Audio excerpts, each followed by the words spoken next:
Alors, salut famille, que Dieu vous bénisse abondamment. Aujourd'hui, c'est vendredi et nous nous retrouvons pour parler un peu de la vie en général et de la vie chrétienne en particulier.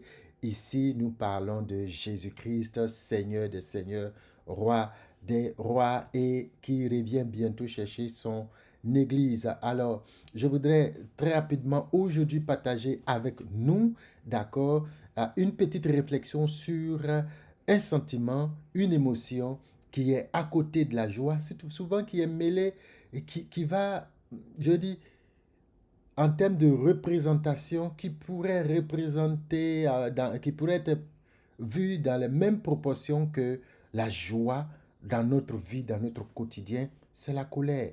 C'est le fait d'être fâché, c'est le fait de se mettre en colère, euh, souvent contre un système, contre une situation. Il nous est arrivé tous d'avoir connu la joie un jour et puis quelque temps après de connaître une situation de colère où on est fâché, où voilà, on fait des trucs de ce genre.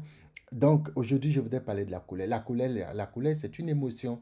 Elle est naturelle, elle est humaine, qui est une réponse à une situation qu'on perçoit comme injuste, voyez, comme frustrante, comme, ou bien menaçante aussi. Euh, voilà, et donc on réagit à quelque chose. On réagit à une situation comme je l'ai défini tout à l'heure.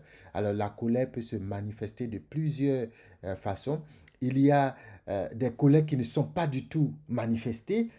Ce sont des colères dites refoulées, mais ce sont des colères qui sont dangereuses dans la mesure où la plupart de ceux qui refoulent leur colère, c'est des gens qui ne sont pas capables d'aborder ou bien d'affronter la situation où les gens qui les ont frustrés ou bien dont les gestes sont perçus comme tels ou bien qui se disent je ne vais pas blesser celui-là, je n'ai pas envie de faire quelque chose qui va le faire. Mais ils refoulent. Le problème, c'est que à force de refouler, à un moment donné, tout peut exploser et les conséquences deviennent dramatiques dans les couples, dans les foyers, dans les maisons. On voit des parents qui gardent des choses alors qu'ils auraient pu l'exprimer et évacuer la situation pour eux-mêmes être libres, mais ce sont des gens qui ont fui.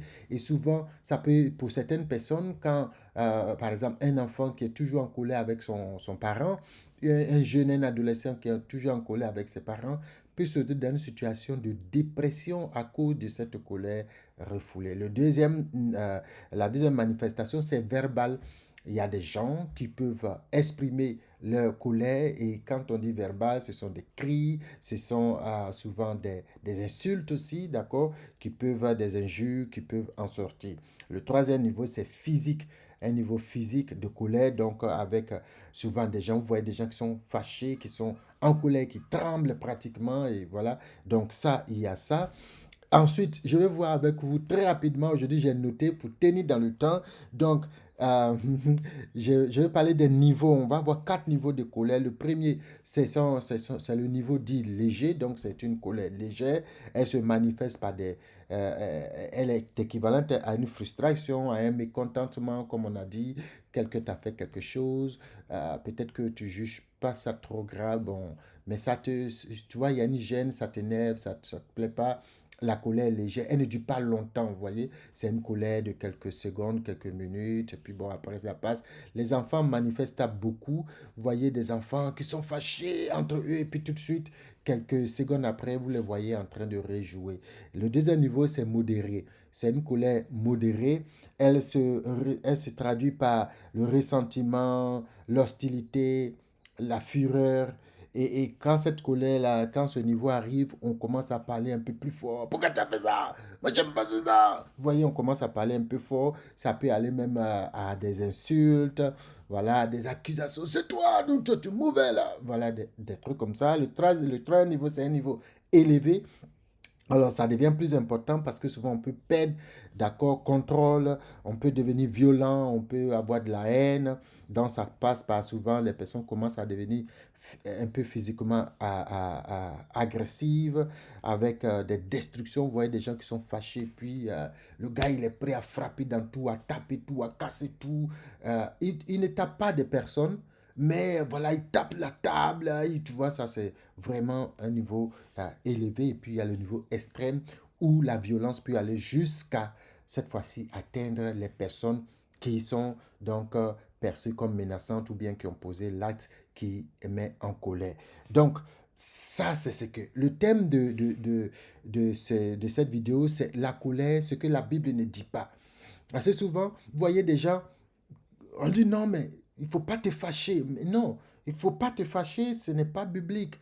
Nous sommes des hommes, nous avons des émotions et la colère fait partie, d'accord, de nos émotions. On peut se fâcher. Ce que la Bible ne dit pas, c'est on ne peut pas se fâcher ou bien on ne doit pas se fâcher. La Bible ne dit pas qu'il ne faut pas se fâcher. Au contraire, quand la Bible parle de se fâcher dans Éphésiens 4 à partir du verset 26, surtout le verset 26, la Bible dit que quand tu es fâché, quand tu es en colère, il ne faut pas que le soleil donc se couche. Donc, il ne faut pas que le lendemain tu te trouves en colère. Il ne faut pas que le soleil se couche sur ta colère, sur ton mécontentement. Pourquoi? La Bible recommande ici de réduire la durée de notre colère. C'est très important. Vous voyez, quelque chose qu'on entretient, qu'on garde, quelque chose avec laquelle on dure, on commence à l'entretenir. On commence à lui donner de la valeur. On commence à lui donner une place importante parce qu'on garde cela. Tout comme la colère. Quand vous avez la colère, vous allez la ruminer, vous allez repenser à tous les petits gestes que vous, peut-être auxquels vous n'avez pas prêté attention au début, sa manière de regarder, ses yeux. Vous voyez, vous commencez à voir tout, vous commencez à dessiner finalement la personne, un personnage qui est très mauvaise et qui a fait des choses extrêmement graves. Alors la Bible dit pour éviter justement qu'on tombe à ce niveau, passer de cette colère qu'on a vue légère à une colère extrême parce qu'on peut passer du mécontentement donc à l'autodestruction. Alors la colère extrême peut arriver jusqu'à l'autodestruction, à se détruire soi-même. On nous parlait d'une femme qui était tellement en colère que je crois que ce sont ses nerfs ou quelque chose en elle, un organe a pété et elle est tombée morte. Parce que la colère est destructrice. Vous savez, ce sont des émotions, mais ce sont des hormones. C'est plein de choses qu'on produit et qui peuvent avoir des impacts physiques sur notre santé. Alors, comment faire? On a quoi? On a 3 4 minutes. Comment faire pour pouvoir donc se défaire de la colère? On va voir 5 éléments rapidement, je vais les citer. Et le cinquième, je pense, le troisième et le cinquième sont des éléments très, très importants sur lesquels on doit vraiment veiller. La première chose, la colère arrive, eh bien, la Bible nous dit il ne faut pas qu'elle dure avec nous. La deuxième chose, quand cette colère arrive, il faut déjà pardonner. Ça, c'est le stade 1. Il faut pardonner. Il faut pardonner déjà sans même attendre que on vienne nous demander pardon. Parce que pardonner, c'est faire sortir de son cœur ces facteurs qui nous avaient affectés, qui nous ont mis dans cette situation de colère. Il faut faire sortir cela, il faut rejeter cela, il faut mettre cela dehors. Donc ça, c'est le premier stade. Le deuxième stade, c'est prendre une pause. Pourquoi on prend une pause? On peut sortir, on peut quitter l'environnement, on peut arrêter de parler avec la personne. La pause est importante parce qu'elle permet de réfléchir à la situation et de pouvoir donc dégager les causes et de trouver des solutions à cette situation sans toutefois se focaliser sur la personne. Ça sera le dernier point très important. Il ne faut pas viser la personne qui vous a offensé. Ça veut dire qu'il faut plutôt chercher à comprendre les actes de la personne et non la personne.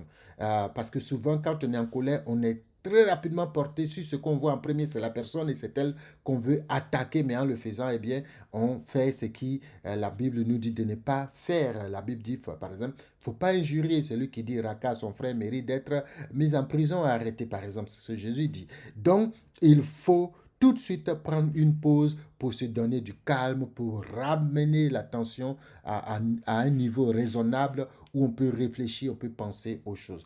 Quatrième niveau, c'est de discuter. Après, on peut aller trouver la personne et parler de la situation pour pouvoir la régler entre nous. Donc ça, c'est très important de discuter. Bien sûr, si la personne ne peut pas vous voir, il n'y a pas de problème. Mais vous, parce qu'au premier stade, vous avez déjà pardonné, vous êtes libre, vous pouvez avancer votre vie. Le dernier stade que je veux aborder et sur lequel on va s'arrêter, c'est vraiment le premier stade en réalité, c'est le stade de ne pas soupçonner le mal. La Bible dit, à chaque fois qu'on va soupçonner le mal, tous les gestes que les gens vont faire, on va les voir comme vraiment des gestes très négatifs qui sont contre nous et toutes ces choses-là. Et donc, il faut déjà pas ne pas soupçonner le mal. Je connais une soeur à qui une autre soeur avait envoyé un t-shirt qui sentait vraiment très mal comme un cadeau, mais qui sentait très mal la sueur, et plein de choses. Et la soeur était tellement fâchée.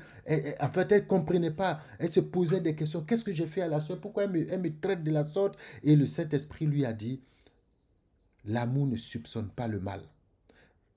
Alors, c'est clair, à partir du moment où on soupçonne le mal, on va commencer à voir beaucoup de choses qui, en réalité, à amplifier beaucoup de choses, à magnifier des choses qui ne devaient pas l'être et qui vont déboucher à des difficultés, à des problèmes, à des problèmes relationnels. Donc, ce que la Bible ne dit pas, c'est qu'il ne faut pas se mettre en colère, mais il faut réduire la durée de sa colère, il faut pardonner très rapidement et puis avancer, même si l'autre en face n'a pas compris encore pour demander pardon. Et si c'est vous qui offensez, eh bien, il faut aussi aller très rapidement vous excuser, présenter, donc demander pardon à l'autre que vous avez blessé. Et ainsi, l'Église, la société se porterait mieux. Que le Seigneur te bénisse abondamment et que ce week-end-là, on soit tous dans un esprit de pardon et d'entente mutuelle. Que le Seigneur te bénisse abondamment.